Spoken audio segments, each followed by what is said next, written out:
अस्सलामुअलैकुम। ये जी पाकिस्तानी रेस्टोरेंट है अमन पीके फूड। इतने जनाब पाकिस्तानी खाने ने रोटी नान रोटी आम जड़ी है जनाब नान ला रहे इन्हों को सारिया चीज़ां तकरीबन है ने बिरयानी वगैरह और है जनाब पानी पूरी ये है कीमा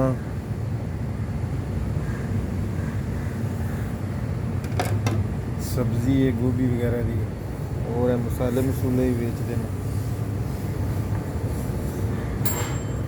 बिरयानी दो तरह की है कम्बिंग आयाम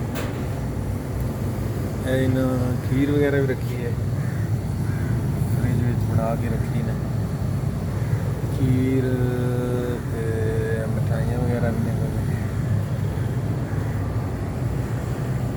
ये जनाब लोकेशन है बंदर श्री आलम बंदर श्री आलम।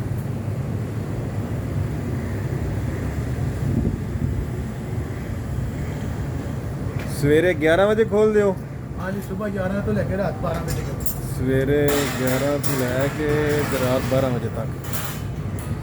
है जनाब रोटी लाई है ना माशाअल्लाह।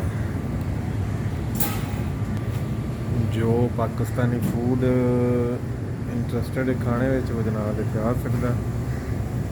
वधिया लोकेशन है।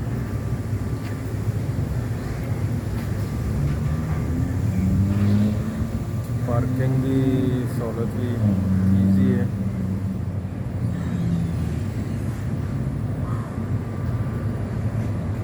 ठीक हो गया।